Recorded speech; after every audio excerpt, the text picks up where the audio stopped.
fall production premiering next week. We caught up with Miss Tart for a behind-the-scenes look at The Lion, the Witch, and the Wardrobe. I'm here with Miss Jody Tart today. How you doing today? I'm fine. How are you? I'm good. Good. What play is being promoted this fall? We are doing The Lion, the Witch, and the Wardrobe. So if you're familiar with the Narnia Chronicles movie, it's basically that play. Okay. So, by C.S. Lewis. Okay. So what is this play about? This play is about 4 brothers and sisters, Peter, Edmund, Susan, and Lucy, and they have to leave London because of the war, and they go to stay with a professor that's their uncle. And he lives in this really amazing mansion, and they go inside one of the rooms, and there's a big wardrobe in there. And when they go through the wardrobe, they discover a magical world called Narnia. And when they get to Narnia, they realize that they have a purpose to fulfill. And there's an adventure, and they end up becoming, there's a battle, and they end up becoming the kings and queens of Narnia. So what makes this production special? I think one of the things that makes it special is Aslan. And Aslan is the lion that is sort of a metaphor for Christ, really. And there's a lot of religious symbolism in The Lion, the Witch, and the Wardrobe. But we have our guest artist, Garland Farwell, and he has built a lion puppet for us. So Aslan is literally larger than a regular lion. And so he's been working really hard on that, and the students have been learning how to manipulate that puppet, but it's going to be really amazing. I think especially the little kids will like it. Okay. So what has been the challenging part of this production? The challenging part is the costumes. I don't know if you can see what we've got strewn out all over the front row of the auditorium right now, but there are a lot of costumes, and they're fantastical characters. Like Mr. Tumnus is a fawn. He's a half goat, half man. So we had to buy a lot of fur and figure out how to make horns and different things like that. So costumes, definitely a challenge. All right. Miss Jody Tart. Thank you. Garland Farwell, a guest artist based out of Sumter County who has worked on the sets of several productions. Our own Savannah Williams caught up with the man behind the scenery.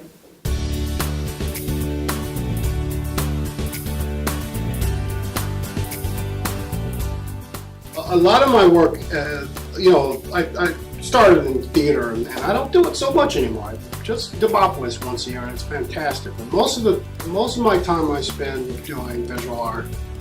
I get gallery shows. I'm opening my own folk art store in York, Alabama. I work at a lot of places, and a lot of it has been mural painting and just different special projects. But I've lived all over the place. I'm born in California, lived in New York, and I've been in Alabama about 10 years.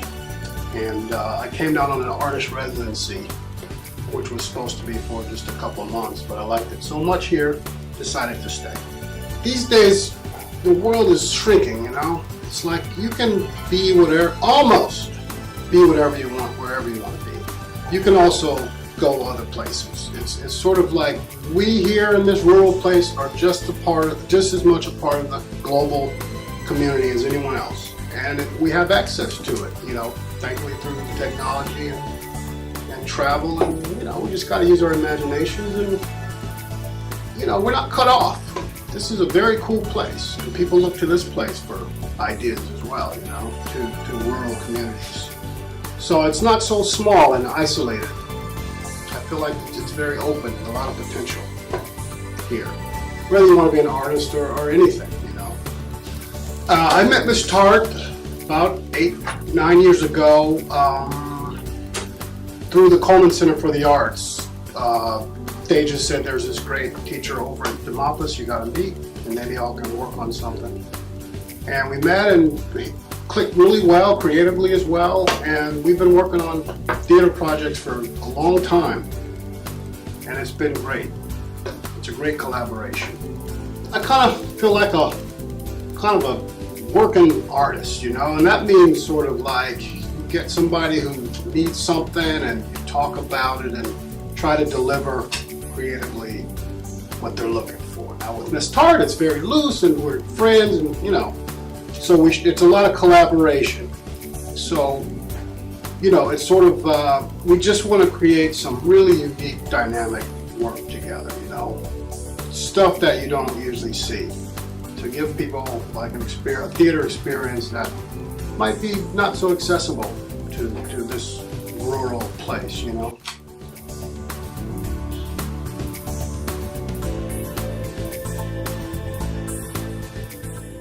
Costumes are an essential aspect in theater. Mayor White, freshman at Demopolis High School, has been working on costumes for the past few productions. Our own Tyler Ward sat down with Mayor White to tell us more on costumes. What made you start wanting to work as the costume designer for the plays, for the productions? Well, I've always loved fashion. It's always been something I've been interested in, and the theater is also something I've just been raised in since I can remember. So what other productions have you worked on besides Narnia? Well, my first show that I costumed was A Midsummer Night's Dream, which is extremely fun since it was set in the 70s. And then I helped out with The Lion King Jr. and then Halloween Screams, which is set in the 90s, and I loved doing that. And then I did Aladdin, which was by far my favorite. Just the colors and everything was amazing. So now that you're doing with Narnia, how do you go about getting costumes for everybody with dealing with the different sizes and different color complexions and all that? Well, we go to a lot of thrift stores and do a lot of that, fabric stores, Hobby Lobby. And of course you have to have a good understanding of every character and what that character would wear and how it fits with the show's time period, the setting, and to make sure it works for that actor as well. Some things just don't work for certain people. It's just, So what's the hardest part about designing all these productions? well, the hardest part is probably when you have to make something because I am more of a stylist. It's very difficult. I'm not skilled with sewing or any of that. So right now we're making my costume, the White Witch's costume, and it's very challenging. We have some great people that are helping me, like Krista and Jakiria and my mom's design class, and so they've been a great help, especially in Zoe. What's the best part about costuming yourself for this production? Well, I love my character and I love acting, and she's so powerful and regal, and I just love getting to like dress like a queen and like a ruler, and I love history and the Elizabethan era and different eras of fashion, and so I'm incorporating the Elizabethan era of fashion and that kind of dress that like Queen Elizabeth would wear herself for this costume. And it's just so much fun. Challenging, but fun. Speaking of challenging, how do you deal with the challenges between acting and costuming and trying not to make the two clash? I'm still dealing with that. This is the biggest and most challenging role I've ever had, and that's saying something since I've been acting since I could walk and talk. And it's a lot about time management.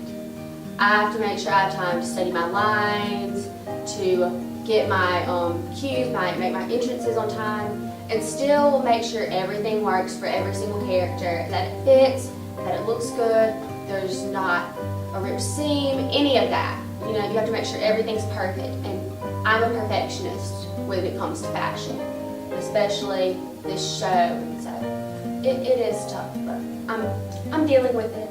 Our production this year is The Lion, the Witch, and the Wardrobe.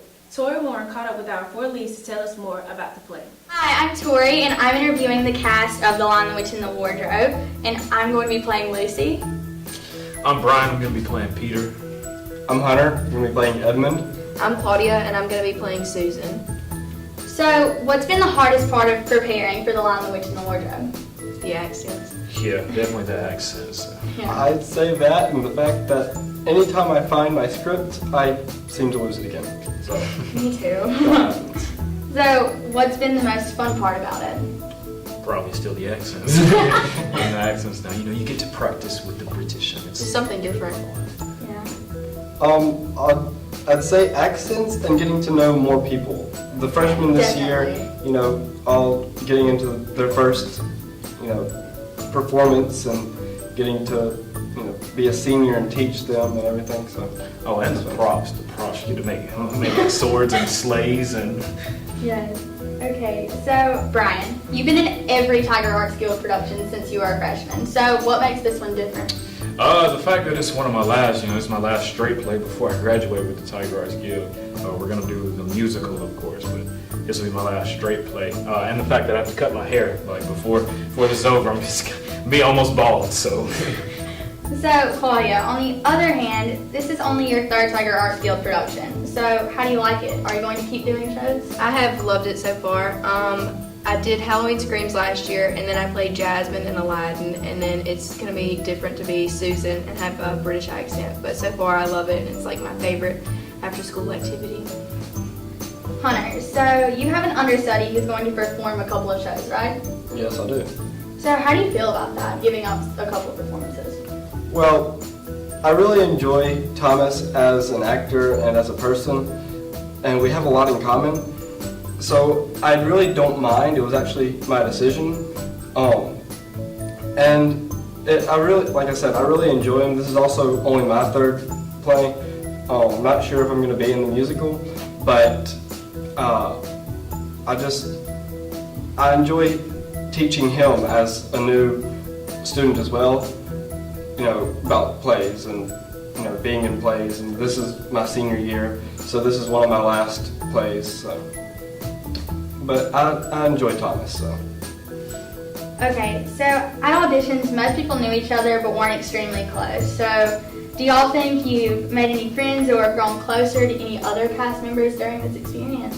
Most definitely. I mean, I didn't know you before auditions. I saw you in Lion King, but I didn't know you. So I feel like we've grown closer. And then everybody else I knew from past shows, so. I feel like we've grown closer. It's always working together to perform a play always brings people closer. It makes you feel like you're more of a family.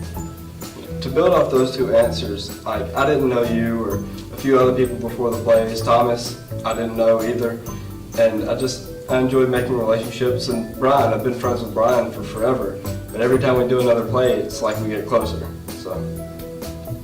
And lastly, are y'all excited about opening next week?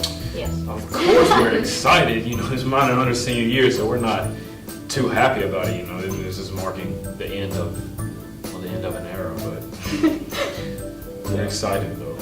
Excited? Yes. Ready? No.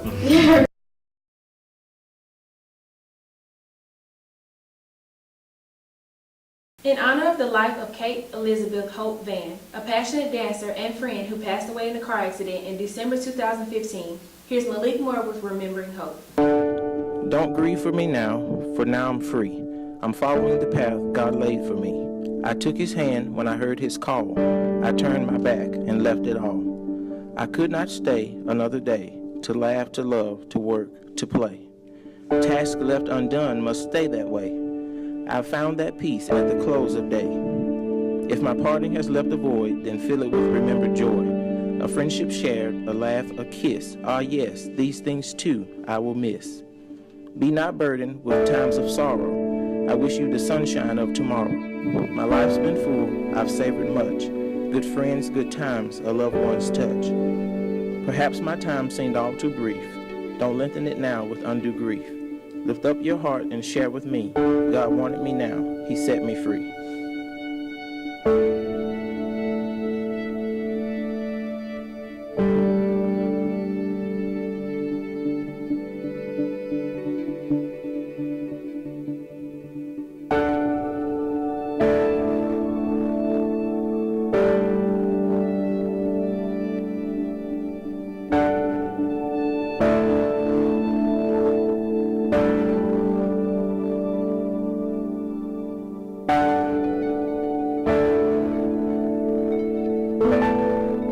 Set me free. Here's Tyler Hill and Chandler King with Tiger Sports.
Congratulations, DHS cross country team. The boys and girls are going to state.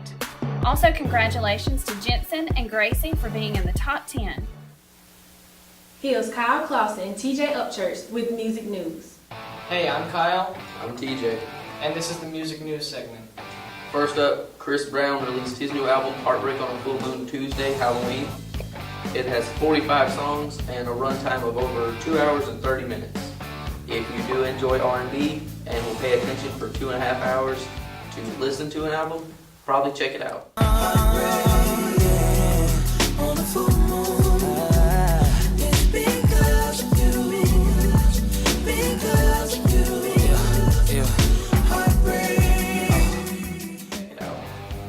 Last Thursday, the Foo Fighters were at the BJCC in Birmingham. I went, this nerd didn't, but it was amazing. They played some of their best songs from their past 9 albums, including Everlong, The Sky is the Neighborhood, and Breakout.